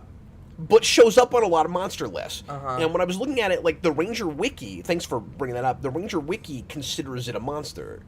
But also considers Serpentera, and that's a bridge too far for me. That is just a giant flying vehicle. But Cyclopsis, even though it is technically supposed to be a Zord, and Goldar pilots it, I doubt very seriously if it was a Zord in the Sentai. Like, it looks like it was intended to be a monster. Yeah. And maybe a robot monster, but a monster, and it fights the Megazord just like monsters do. Yeah, I'm actually not sure. And also, I couldn't decide if Lokar counted. Also from Doomsday. Yeah. But he's a big giant face in space, and so I figured... I love him, but I figured I'll just relegate it to things that can or have fought a Megazord. Yeah. So that's what I did. Okay, cool. But yes, it would have been Cyclopsis. Yeah. That's one of the coolest designs of anything in Power Rangers. Yeah, it probably would have been for me too, but I decided to not include it. And has a super cool sound effect, kind of scream thing that happens in the Genesis game. The Genesis Fighter. Okay, well, now that we've bored half the audience and made people leave, let's get back to our... let's get to Super Chats, because I know there's a couple in there, and feel free to throw more in if you guys want us to talk about anything in particular, and let's tackle those Super Chats, and then I'll go to DC books that were just announced over the weekend. $2 from Senior Sticks. Thanks, man. What's up? Could Vigilante Mask work for live Batman Beyond? So Senior Sticks, I never mean to make fun of you, but sometimes you just kind of put words together and I don't totally know what they mean. Yeah. Vigilante Mask. Mm-hmm. Say it again. Could Vigilante Mask work for live Batman Beyond? Okay, so I'm going to assume what I was. Sometimes I have to interpret his question. I'm going to assume what he means is, could you do? Would it work to have a Batman Beyond that had like a regular Batman mask? Is that what he means? Like instead of the full face thing that's not really possible in live action, to have a more, or does he mean like literally the DC Vigilante mask? No, I thought is that what he means? The DC character Vigilante for Batman Beyond? I don't know. I don't even know. I guess the answer is no. I can't really imagine let's just say that. No. I can't really imagine that with that suit. Yeah. Right? I mean, like, it's a ninja mask that goes with like this all black. I guess maybe that could kind of work. I don't know. I mean, I think you'd still want something that covered your whole face. Mm-hmm. I feel like you would just want a Batman mask that just covered the mouth. Like, you'd basically have a Cassandra Cain mask. Yeah. That didn't have stitching. No, but the stitching is all wonderful. Well, yeah, I'm sure. But you wouldn't do it for Batman Beyond. $10 from Goofster123. Thanks a lot, man. Cap, I'm pretty sure that you haven't watched the Peacemaker Season 2 finale. But I have not. It was mostly set up for future DCU stuff. Just curious how familiar you are with Salvation Run limited comic series. I don't know anything about that. Me neither. Salvation Run, I have only heard of now because apparently that's supposed to be what Man of Tomorrow is adapting from. So now, really? So now I'll have to read that. Yeah, it's I guess a Justice League thing. But I don't know anything about it. It's a Lex story. I think that's all I know about it. Huh. So yeah, sorry, I don't know much about that. I just found out about that. Austin sent me a picture of it and was like, "This is what they're adapting from," and I'm like, "I've literally never heard of this." Mm-hmm. I don't know if it's a late '90s, early 2000s thing. I forget what it is. Okay, apparently it was adapted into the second season of Peacemaker. Oh, I thought that was okay. Apparently that's what... I thought the whole thing was they were taking story elements of that for the new Superman thing. Maybe it's saying that because they're setting that up. I have no idea. Sorry, you guys have me at a disadvantage with this because no, I've not been watching Peacemaker. Yeah. I keep feeling like I need to because it's informing the larger DCU. I don't love that. I kind of wish it was more standalone than it sounds like it is. That's what it is. Thanks, Austin. He said it's build up for Final Crisis. Yeah. He told me that the other day and I just couldn't remember. Yeah. But, yeah, that's just not my thing. I watched the pilot and I acknowledge that it's good and it's not a thing I want to watch. And I feel like I'm kind of just going to have to buckle down finally and do it probably. Because Austin was saying, earlier in the season, you could probably get away with not bothering with it at all, and it was kind of just some cameos and things because like Lex shows up in it. But now it's sounding like that. I heard a lot of buzz after the last episode came out. That was like, you've got to see this because of all the things it's setting up. Well, I also heard that the last episode was not good. So. Oh, I didn't hear anything about the quality of it. The only thing I heard about the last episode was. It was disappointing compared to the rest of season 2. Well, okay, great. Just said the whole season was, and Austin's still saying I don't have to watch it. Well, I appreciate that, Austin, but the problem is if I had, then I could answer this question. Okay, speaking of okay, great. Yeah. Hello. Okay, we are speaking of okay, great. Hi there. Okay, great. You have a Patreon question for us. With Tron Ares coming out, what other cult franchises should be given another shot? Oh, wow. I wasn't expecting that. I didn't know you were going to go to more Patreon. Yeah. But I guess we're not doing any more Captain Logan shows this month. Nope. So we got to do it. So that makes sense. Yeah, so Tron Ares has come out. He wrote that before the release of that. I've been hearing mixed things. It sounded awful. And then some people are kind of liking it. What? And so And then I saw a clip that looked kind of okay, and so I don't know that I'm gonna go to the theater to see that, but when it comes out on video, I might watch it. Mm-hmm. I don't know, but anyway, so he said pulp. No. Is that what he said, or No, did you see said, cult classic? He said cult franchises. Cult franchise, other cult franchises. I mean, we brought so much stuff back, or we've attempted to, that I'm like, what can I even think of that we haven't touched yet? Like Disney especially has gone to a lot of their stuff, right? Yeah. Did they even do something with Labyrinth? Maybe I can't remember. Maybe that happened. Or there was talk about it. I think there was talk about it, but like they haven't. But there's talk about it. Yeah. Everything I'm thinking of has already. Yeah, nothing is springing to mind because like 10 years ago this is easy. Yeah. But like it feels like we brought everything back because it's all about brand recognition now. And it's funny because Hollywood always thinks Hollywood always thinks that that's playing it straight. Yeah. Or sorry, playing it safe. But then a lot of things end up not making any money because there's not actually a built-in audience for it. It's just somebody's heard of it, right? Mm-hmm. So a lot of what I'm thinking of is stuff that's either been done or isn't all that cult. Yeah.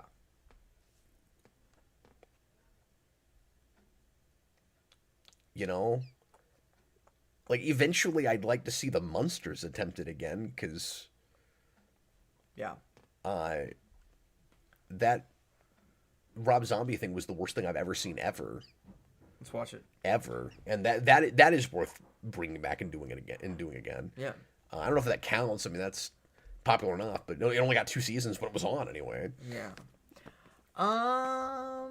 Yeah, I'm not thinking of... crap. Again, just trying to come up with that really great answer. Yeah. I think... I don't know.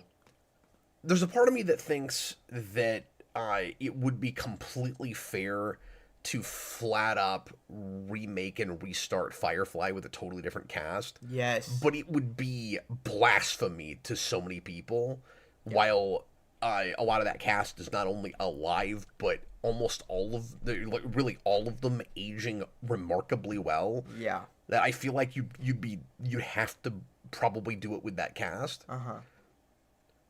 And I don't know if I would want that at that point. I would think you'd want to just start it, because that's a premise that you can do several good seasons of. Mm-hmm. That I kind of like to go to a younger cast, but then there's also a part of me that doesn't want to, see that happen. Now I'm just thinking of like short-lived 2000 shows, like Pushing Daisies. Pushing Daisies, yes. I gotta watch more of that. Austin says the worst movie is either The Munsters or Cars 2. The Munsters is definitely worse than Cars 2.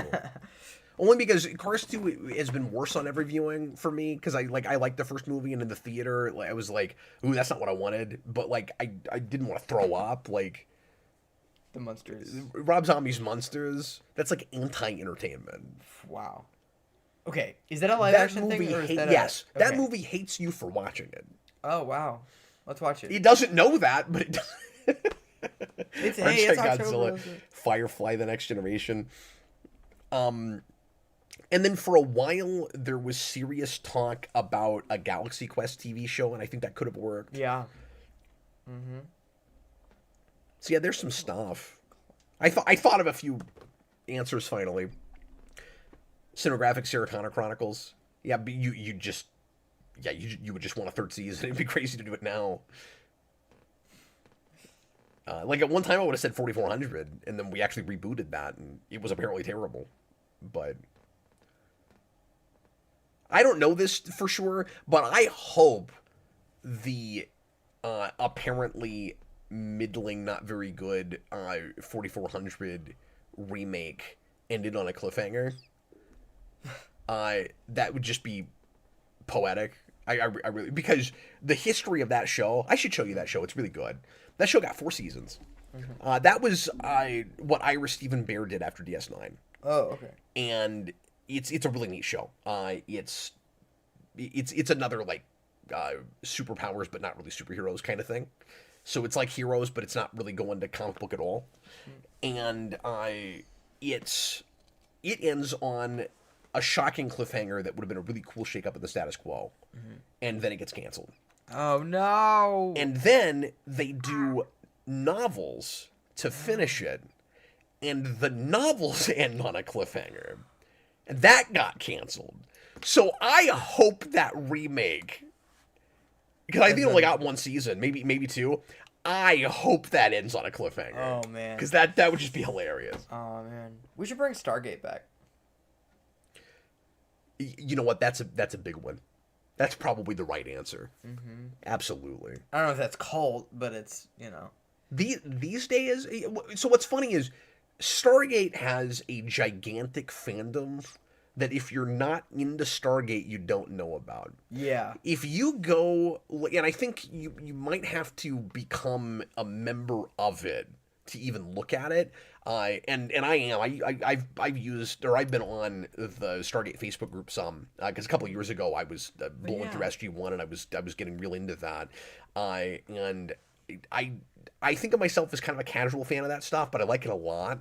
And anyway, that group has like huge responses on posts. Like everything is like 300, 400, 500 thumbs ups. Like they've got a massive group, and like sometimes in the thousands. Like there's a lot of people there, and you'd never know it from the culture that anybody still cares about Stargate. It's like in 2025, there's this huge base for Stargate, and if you think about it, anything that was ever big enough to have its own regular conventions probably still has, like, they might all be pushing 60 now. Now, with that's not true. With that, there's still a lot of people like my age and maybe even a little bit younger. But Stargate had its own cons. Okay, I have the... I have it. But I'm glad you said that. That was a really good answer. I have it. Sequest. Sequest! Yes! I'd love to see Sequest come back. You know what? I actually had this thought the other day. Reboot Xena. Oh, yeah. I'd be up for a Xena reboot. Yeah. And then just bring Lucy Lawless in as some other character. Let her be some kind of, like, elderly mentor. It'd be cool if she was a goddess, actually. Yeah. See, I want, oh, man. Whoa. Sorry. Never mind. Did you just reboot? What happened? Yeah, I just completely forgot. Reboot. Bring that back. Bring that back with good animation now. Yeah. That's cult. Bring back a reboot. I wasn't even thinking about cartoons. Yeah. I should show you some Reboot. We should do a live reaction to Reboot. Reboot? That would be very fun. Yeah. And hilarious. Because that's hard to look at. Going back to it. You're on fire tonight with responses. There's a series that I've never seen that we need to show me. Archie Godzilla, Lucy Lawless's Hera. That could work maybe. Sorry, what? What is that show called? I didn't understand. I didn't hear what you said. A TV show that I have never seen that we need to show me. I don't know, man. It has the word leap in it. Oh, Quantum Leap. Quantum Leap. Well, they brought that back. Yes, it was apparently terrible. Yes, they did. But I need to see that. And it didn't last. Nobody cared. I need to see that show. You've never seen any Quantum Leap? No, I've never seen. I'll show you an episode of that with Dean Stockwell. Yeah. Scott Bakula and Dean Stockwell. It's good. Your mom doesn't like that show. Really? Yeah, it's pretty funny. Okay, SS Jerry. Patreon question. How many more of those are there? 2. Okay, cool. Since Marvel has been cranking out a bunch of Predator versus titles, how would you feel about a 4 through 6 issue series against Daredevil? And what if in a sequel with some of his allies too? I mean, I think I don't want to steal somebody's idea. This came up in the comments on a stream. I think it might have been last week's Captain Logan show. I can't remember. But the idea of Daredevil versus a Predator and how interesting that would be because of the like infrared vision that the Predator has, and you could do some really fun POV sight stuff. There's cool reasons to do Predator with Daredevil. Yeah. I don't know if you'd want it to be just Daredevil by himself. I don't know what the premise was. Like, I don't know where they'd be. But anything like Rooftop with Predator, you could do real fun Predator 2 callbacks. So I don't know what Marvel's been doing exactly with that stuff. But as I've always said, I love Predator in the environment of Gotham with Batman versus Predator. And so it would kind of just be that again. Now that we're talking about it, what I actually kind of think they should do is do a Predator and maybe even Alien crossover, because there's such a long tradition now of Predator and Alien crossover things. Make it one of the new DC Marvel crossovers, and do Predator. Because what's funny is if you did Batman Predator now, it would be DC and Marvel crossing to do it. But I just had this thought: do Batman Daredevil Predator versus Alien. Predator, or even Predator Alien. Yeah. Sure. No, that'd be fun. Pretty fun. Yeah. Yeah, I think that's a I great need idea. to Was that finally the whole watch. question? Was just, should we do it with Daredevil, or Yeah. did he want me to mention anything else? Oh, he does have a PS. You could play with the fact that the Predators use stealth camouflage technology and wouldn't know Daredevil doesn't see the way they think. Yes. Yeah. That's yes. I need to finally watch Predator Yes, you and do. read Predator vs. Alien. Yeah, especially because the new Predator Alien movie versus comes out next year or next month, and I'm very excited about it. Yeah. It looks great. Nicholas Bodo, hey Cap, after all these years, is Twitch still your favorite character in Spawn? My absolute favorite character in Spawn is Angela, but as far as human characters, yes. Angela's not a human. She's not.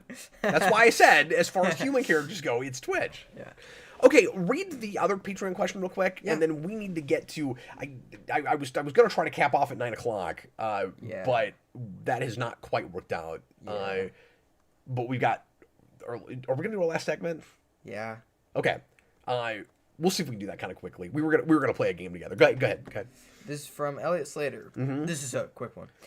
Best zombie superhero comic in your opinion? Marvel Zombies, Blackest Night, or Deceased?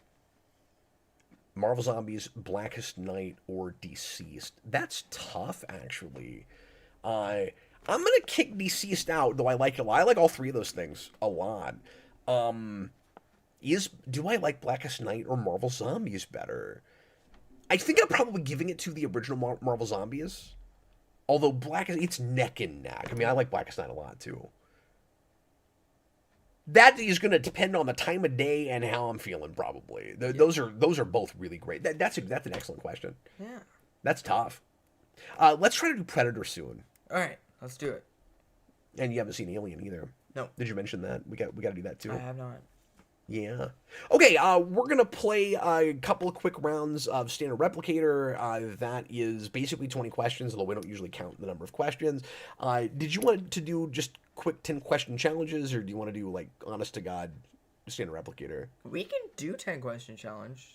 10-question challenges are usually easier, obviously, because we're seeing if we can get it in 10, and that should make it go quicker, too, if we did that. So I would have to... Because I also have a really hard one, but I didn't realize that we would be at 9 o'clock. Yeah, I don't think we have time for a hard one. So... Let's do 10-question challenges. Okay.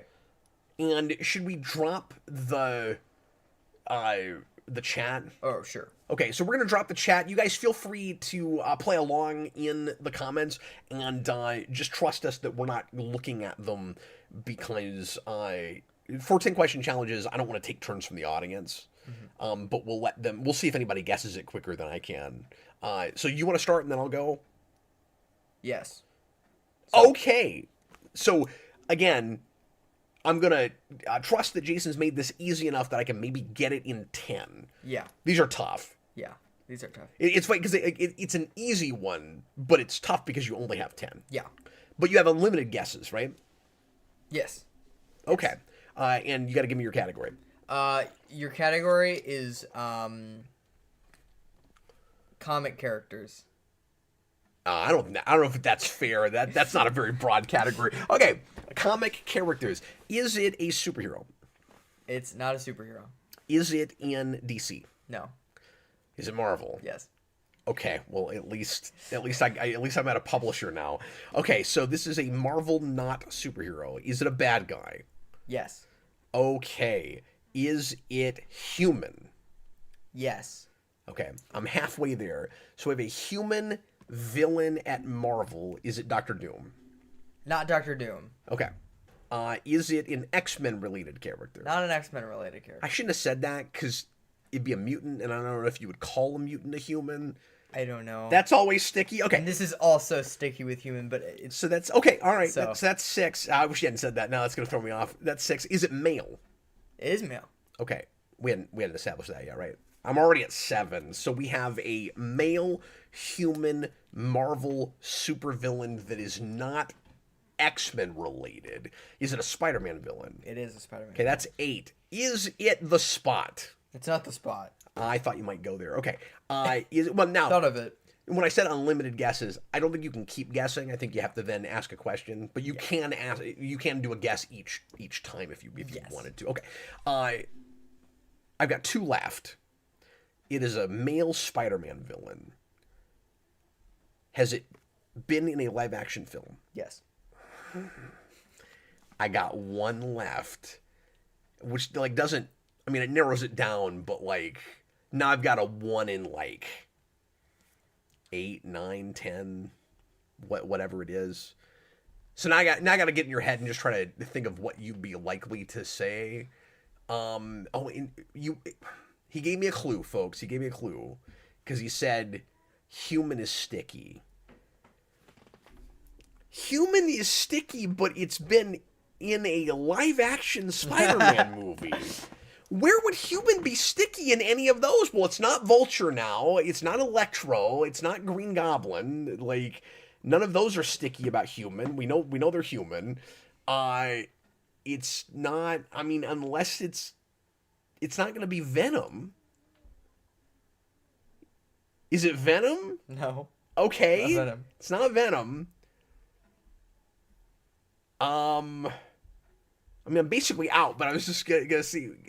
The sticky thing is really throwing me off. I mean, I guess it could be Carnage. Because did I ask specifically, has it been in a Spider-Man movie? No, you said, is it in a live-action movie? Live-action movie, is it Carnage? Yes. Okay, well, Carnage. I about got it. I basically got it. Man! I was trying not to say anything when you said it's in a live-action Spider-Man movie. I'm like, okay, well. No, that was good. But Nicholas Goto got it well before I did. Well done, sir. That was good. Way to go. Austin, Electro may be sticky because he's pure electricity and amazing too. Okay, that's fair. I almost went in the Spider-Man direction myself. For yours. Yeah, I think I might do something different though. Let me think. I want to come up with that one. Okay. Coming up with a category is going to be tough. Because I could make this accidentally way too easy if I'm not careful about it. Oh, see, I think of a category, and then I think of something in that category. Oh, I know. I've got the thing I want to do. Okay, Jason.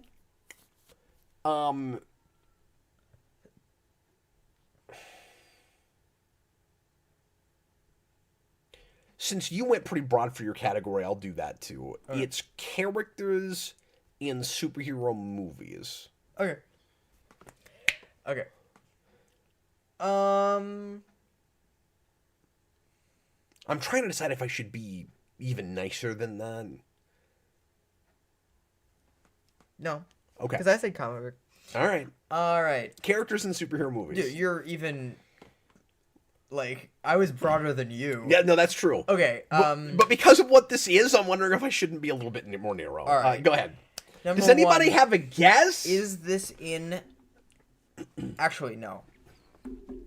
Does this start in a movie that came out before 2010? Does it start in a movie that came out before? Yes. Okay. Is this big too? Yes. Marvel? No. Okay. Oh, okay. Okay. That's good.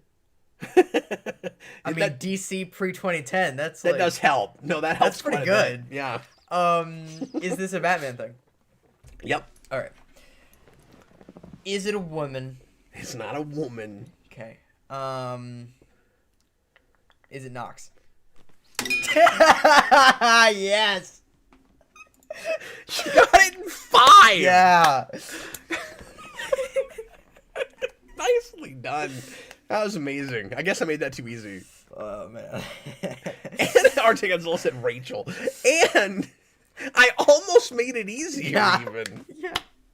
Well, everybody, thanks a lot for watching the Captain Logan Show. I hope you enjoyed it. We're already done. I was sitting here going, I bet I just sent your mom a message because we're late, and I was going to talk to her after the show, saying 5 minutes. Better make it 10. But no, 6 is good. Anyway, thanks for watching, everybody. We'll see you again for more geeky stuff here on the channel this week. We won't have the Captain Logan Show for the next 2 weeks because we're going to be changing all of our regular content to Spooky Mania starting next Monday, and I'll publish a list of movies we're doing pretty soon so people can get their hands on them. I don't even know what it is. I think so Austin and I are going back and forth with our movies. I think everything he's showing me are movies I've never seen before. Wow. And I've been trying to decide if I'm going to prep for any of them. We don't usually do that for Manias. I think I'm just going to do them as reaction streams. Shit. But there's part of me that's like, they'd probably be better if I'd seen them and I could talk more about them. But do you really have time for that? Some of them it might be fun to. Yeah, probably not. Some of them it might be fun to get on-screen reactions, and Austin I think is doing that too with mine. But anyway, so I think Dr. Caligari is the first thing we're doing on that list. What even is that? And then Tuesday we're doing Child's Play 2. And then beyond that, I gotta look at a list. But oh man, I want to be on that one. I'm pretty sure that's. I've never seen that movie. RJ Godzilla says get Kappa Grant. Thanks a lot for watching, everybody. We'll see you again next time. Sorry, I gotta bring music up because that fiasco we had earlier has changed everything. That was so weird. Everything around. Sorry, what? That was so weird. YouTube just went down. I've been thrown off this whole show because of that. Mm-hmm. Because I was in this headspace of we're probably not doing a show now. Yeah, no, me too. And when then you were like, oh yeah, threw me off. I guess we're done. Well, I saw it just randomly come because I was watching this website that shows, and it just randomly switched on, and I'm like, oh, now I gotta get in the headspace for this again. That's so crazy. All right, well, thanks again for watching, everybody. I was Captain Logan. This is Jason. Yep. And we'll see you next time.